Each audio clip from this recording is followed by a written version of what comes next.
Hello everyone, today I'm here to do my August wrap up. Before I get on to talk about the books I read in August, I do want to talk about one quick thing. I recently found a photo and post on Facebook, which I will link down below for you to see for yourself, that really resonated with me. I'm sure a lot of you know about all the flooding that is happening in Louisiana, about people's homes being destroyed, and just the catastrophe and destruction it has wrought.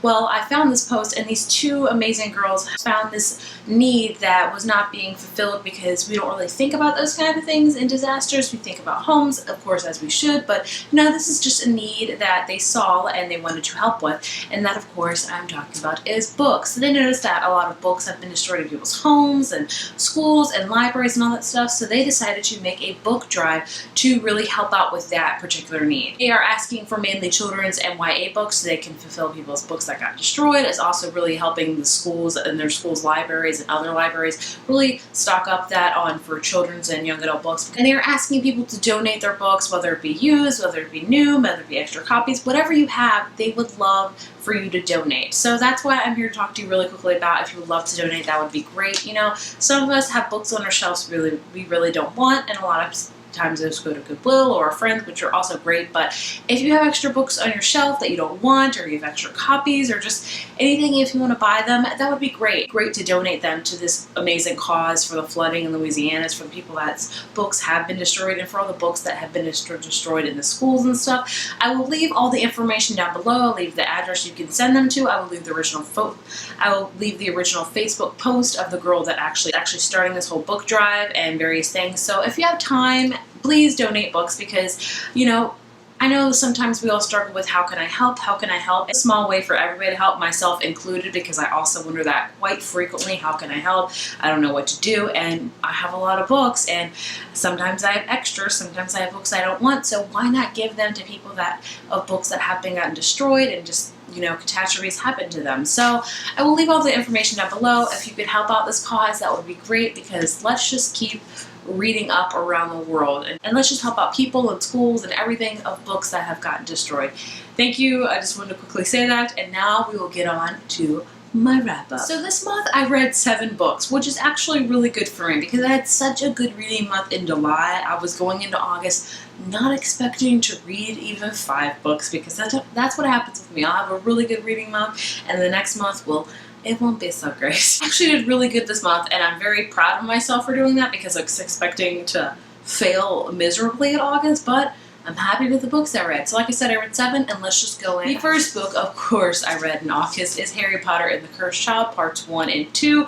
I'm not going to talk much about this book because I have a whole lengthy video about it, so if you want to check it out, please do. It will be right up there. I talked about what I liked about it, what I didn't like, and just various other things about this book, so please watch that if you're interested in anything at all of my feelings for this book.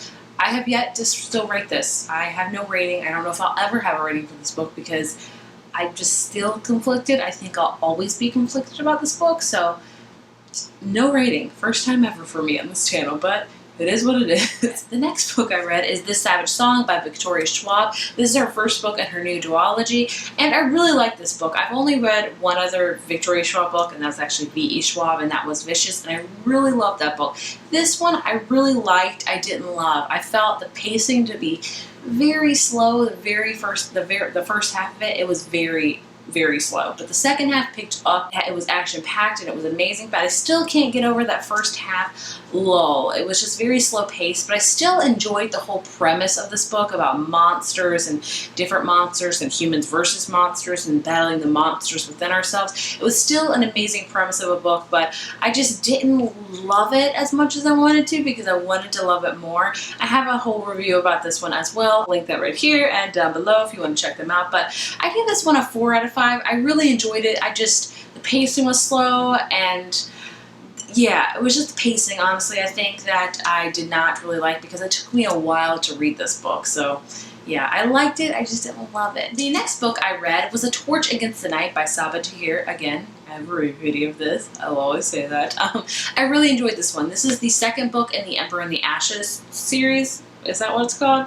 I don't know. I never know how many books this is going to be, but I really did enjoy this. I definitely was worried about it because sometimes you get that second book, like the second book slump. I don't know if that's what it's technically called, but sometimes you really don't like second books. But I feel like this one did great as a second book. I didn't love it as much as I love Ember in the Ashes because I don't know, something magical about first books always that you just, I think, like them a little bit more. But this one's still very action-packed.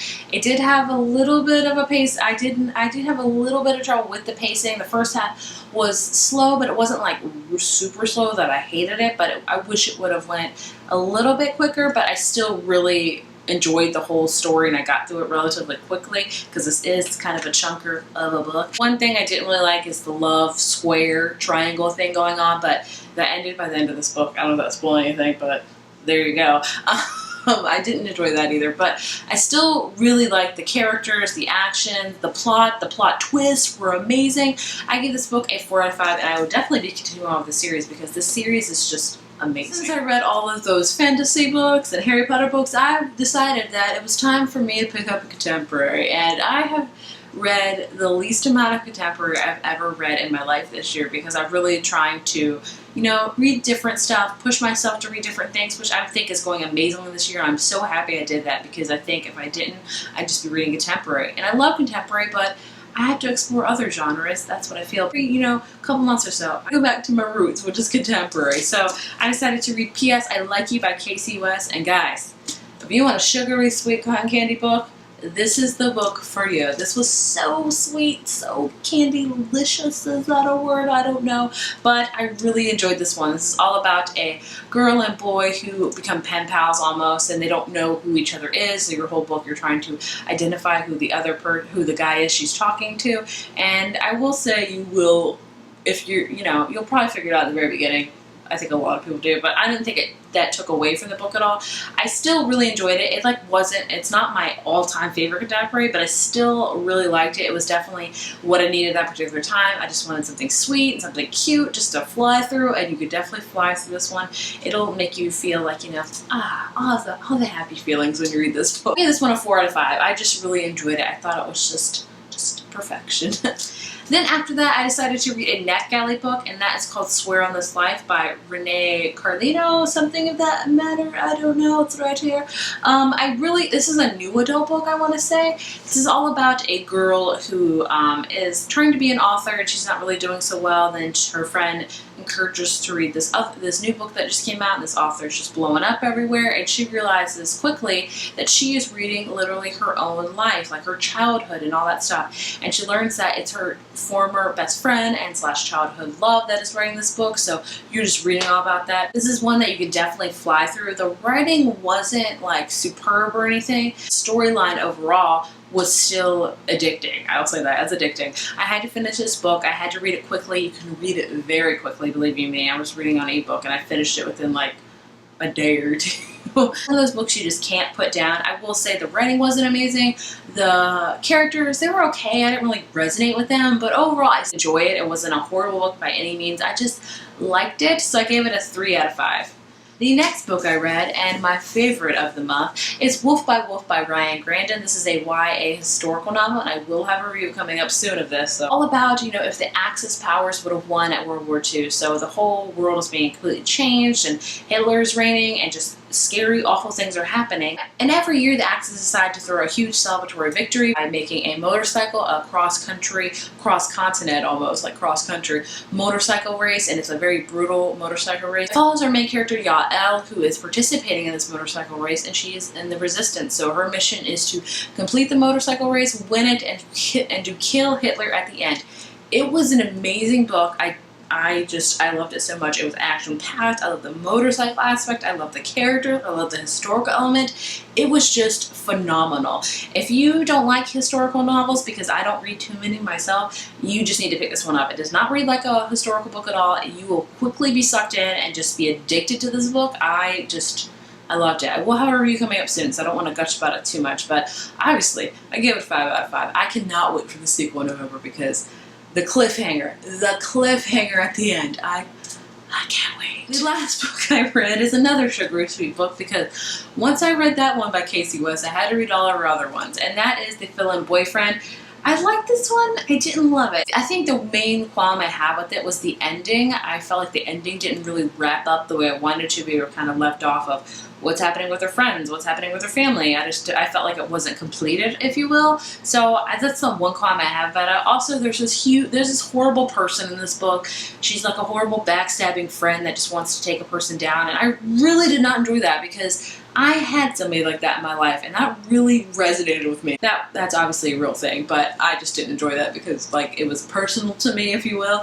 But I did like this one. I didn't like it as much as P.S. I Like You. I really like that one. But this is another sugary sweet book that'll make you swoon and make you go ah and just all of the heart emojis forever. I gave this one a 3 out of 5. So that was all the books that I read in August. I'm pretty happy with the books I read, and I can't wait for September because that means Empire of Storms. Decided to finally read The Assassin's Blade right before I read Empire of Storms. I know I should have read it before Queen of Shadows, but what can you do? What can you do? Better now than never. So I cannot wait to read this and then read Empire of Storms and just be all in that world and just be devoured in it, and I'm excited. Other than those 2 books, I have no other plans of what to read this month because I'll probably be in a freaking book hangover because I think a lot of us will. If you have read any of these books I talked about, please let's talk about them in the comments. What was your favorite? What was your least favorite? You know, what books did you read in August? Was it a good reading month or was it a not so good reading month? Let me know. If you like this video, be sure to give it a thumbs up and hit subscribe. I will see you guys in my next one. Bye.